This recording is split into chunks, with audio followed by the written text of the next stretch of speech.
마지막으로 박지훈 원장님께서는 어떠신가요? 저는 기분 좋게 먹은 음식은 살로 가지 않는다는 주의이기 때문에 먹은 거 이상으로 운동하면 빠진다는 주의로 생각합니다. 저는 시합을 가끔 나가는데 네. 마이너스 82.3으로 주짓수 시합을 나갑니다. 그런데 평상시 체중이 제가 84, 5 정도 되기 때문에 네.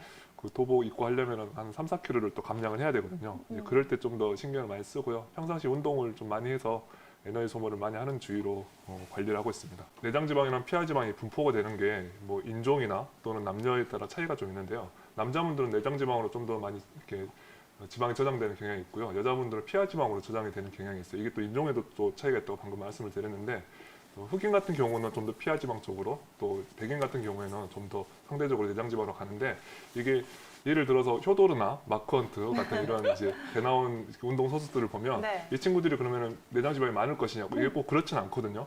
이게 몸의 유전적인 형질에 따라서 그게 또 돼 있는 게 이제 몸에 이제 입력된 대로 이렇게 몸의 체형이 나타나는 경우가 있기 때문에 그거를 감안을 해야 되는데 이제 오늘 주제가 내장 지방이라고 할 때는 그 건강과 관련해 가지고 상대적으로 문제가 돼 있는 경우를 아마 집중적으로 말할 것 같습니다.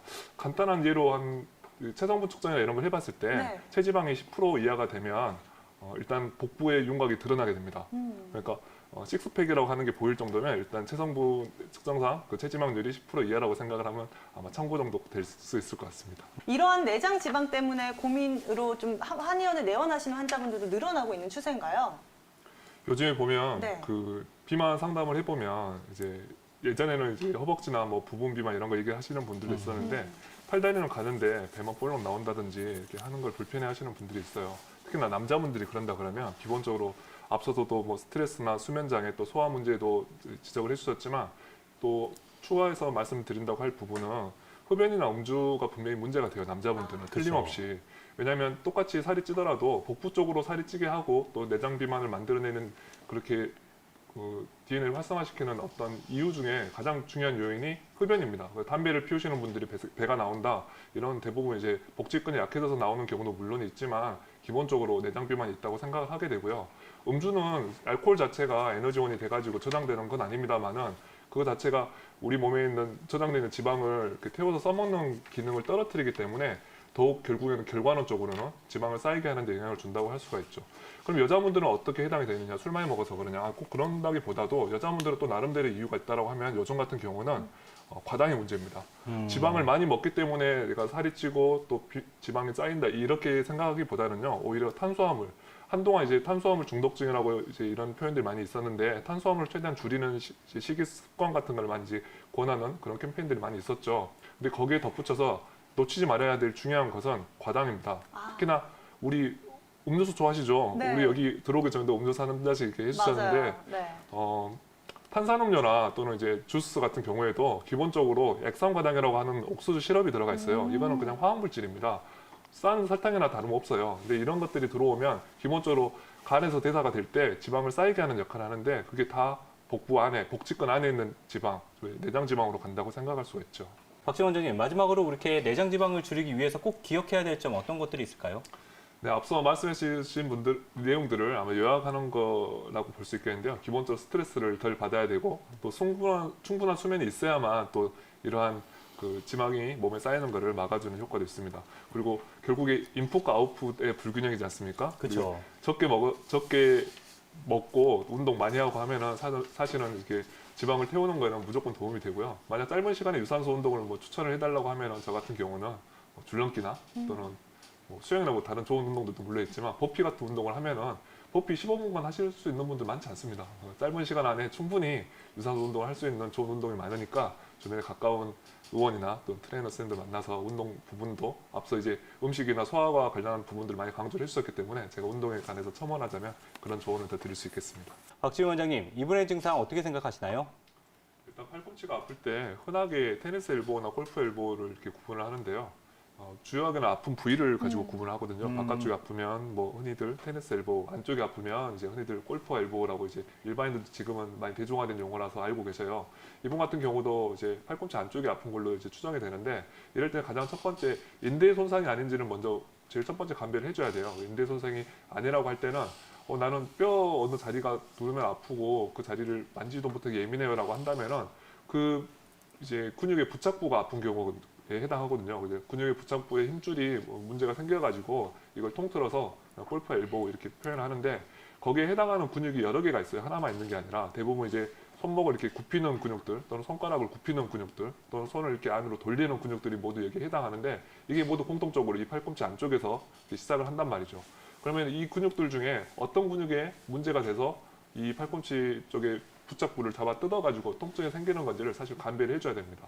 우리 한의학에서는 이 팔꿈치 안쪽으로 지나가는 주요한 경락이 수소음 신경 또 그 옆에는 수태형 소장경에 나오는 경락이 지나가가지고 이런 경락학적인 원리나 또는 이런 근육학적인 원리를 매칭을 해가지고 치료에 접목을 하고 있습니다. 아마 한의원에 방문하시면 이런 부분들에 뭐 많은 도움을 받을 수 있을 거로 생각됩니다.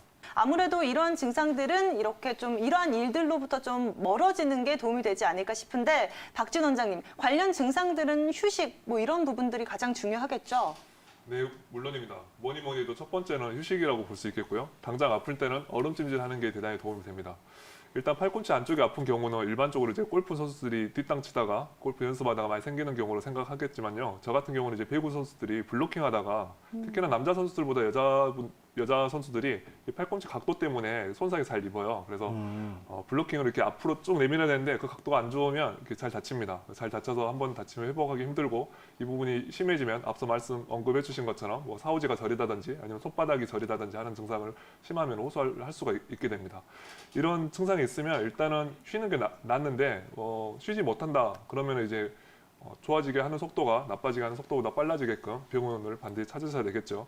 근데 기본적으로 일반인들이 생활을 하거나 일을 할 때 팔꿈치 안쪽에 통증이 생기는 대부분의 경우는 손바닥이 위로 가게 물건을 드는 동작 때문입니다. 그게 손가락 힘이나 손목의 힘을 써서 그러는데 손바닥이 밑으로 가게 물건을 들면 괜찮습니다. 다시 말하면 팔꿈치가 바깥쪽이 아플 때는 반대로 손등이 위로 가게 들면 안 됩니다. 손바닥이 위로 가게 들면 됩니다.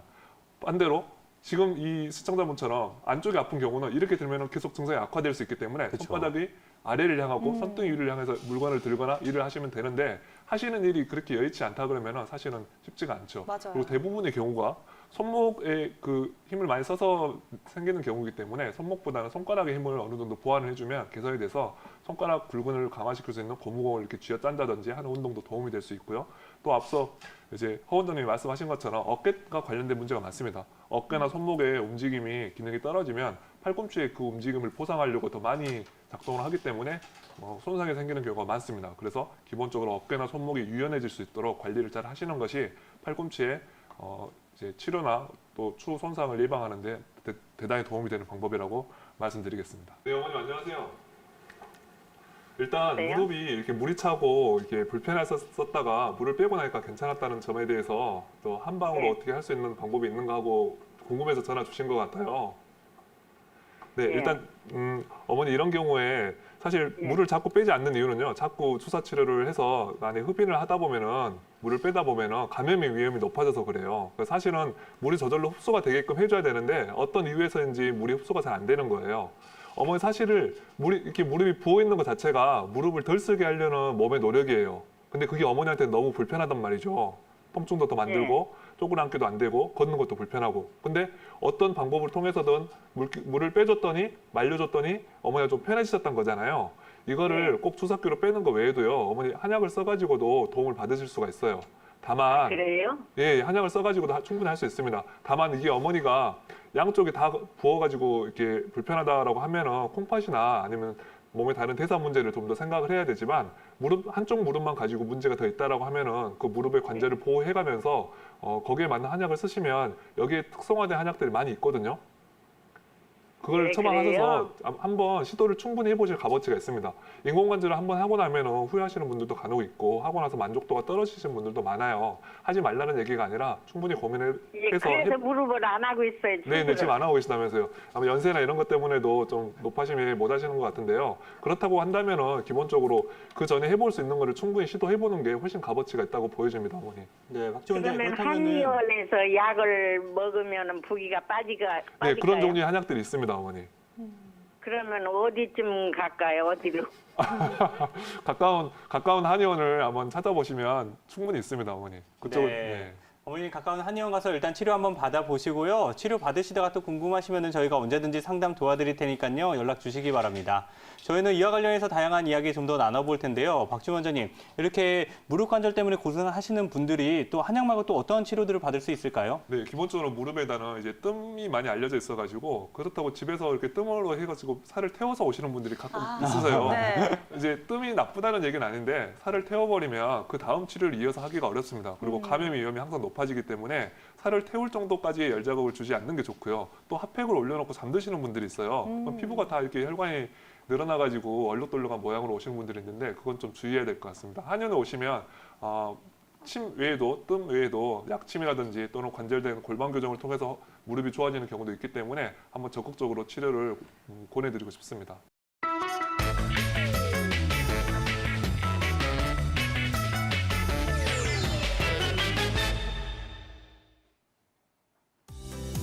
안녕하세요. 오늘의 건강 꿀팁 건강한 의사 박준입니다. 오늘의 주제는 무릎 통증을 가지고 와봤는데요. 무릎 통증 얼마나 많이들 힘들어하고 계시나요? 아마 주변에 한두 분쯤은 분명히 고생하시는 거를 지켜보셨을 겁니다. 아마 도움이 될 만한 재활을 한번 소개를 해드리려고 합니다. 우선 무릎 통증이 있을 때 이제 첫 번째는 어디가 문제가 있는지를 진단해내는 거겠죠. 기본적으로는 관절에 문제가 있다고 많이들 생각을 하실 거고요. 아니면 관절은 괜찮은데 근육이나 그게 붙어있는 힘줄 또는 인대 또는 주변에 있는 다른 조직들 때문에 통증을 호소하시는 경우를 많이 볼 수 있습니다. 근데 이거 알고 계시나요? 무릎이 아픈 이유가 사실은 본인이 갖고 있던 영양학적인 문제일 수도 있다는 거죠. 만약 내가 해독을 잘 못하고 있는 간의 상태라고 한다면은 그 해독 영양분을 꺼내 쓰기 위해서 몸에 있는 연골에서 그 재료를 꺼내다 쓰게 됩니다. 주로 뭐 허리에 있는 디스크라든지 아니면 무릎, 제일 흔한 게 이제 무릎 관절의 연골인데요. 이제 그런 부분들이 어디까지 문제가 있는지를 반드시 병원을 찾아가지고 감별 진단을 한 다음에 이런 재활이 반드시 이루어져야 되겠습니다. 그러면 실제로 무릎 통증이 있을 때 우리한테 어떤 신호를 보내는 게 우리가 경각심을 가져야 될까요? 우선은 모든 통증이 마찬가지겠지만 밤에 아픈 통증은 좋지 않습니다. 이거는 반드시 혼자서 참으려고 하지 마시고 병원을 찾아가셔야 되고요.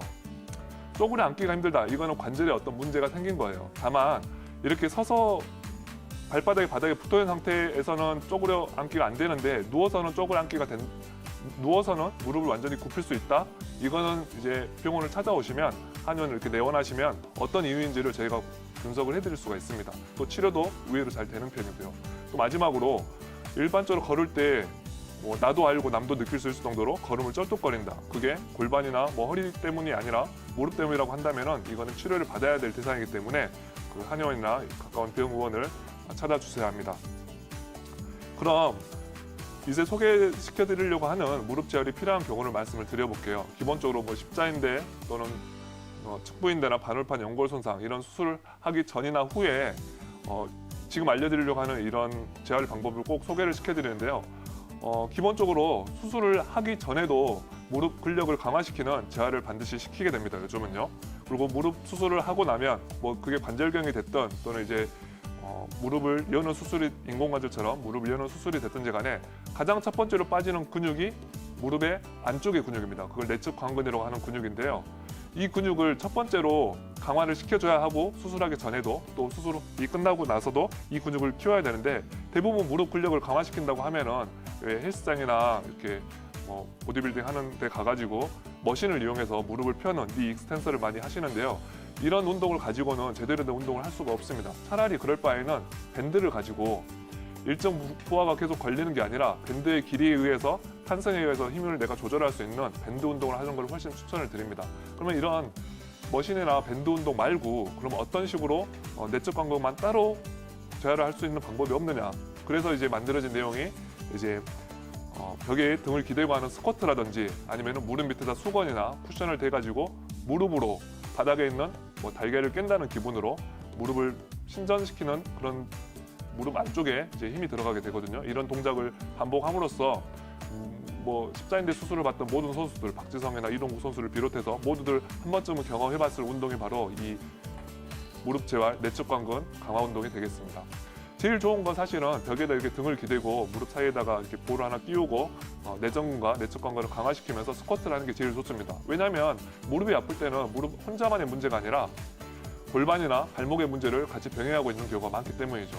이 밖에도 이게 어느 정도 된다라고 하면은 발목을 다쳤을 때와 마찬가지로 밸런스 운동을 해야 됩니다. 우리 몸의 인대는 균형을 잡는 것을 도와주는 기관들이기 때문에 밸런스 운동을 타면서 그 균형을 잡는 능력을 계속 강화를 시켜야 되고요. 물론 우리가 프로 선수가 아닌 이상 뭐 한 발로 서기나 이런 운동을 가지고도 충분히 하겠지만 뭐 욕심을 좀 더 부린다면 하루 3번 양치질 하실 때 한 발로 서가지고 양치질 하는 방법도 매우 추천드리고 싶은 방법이라고 하겠습니다.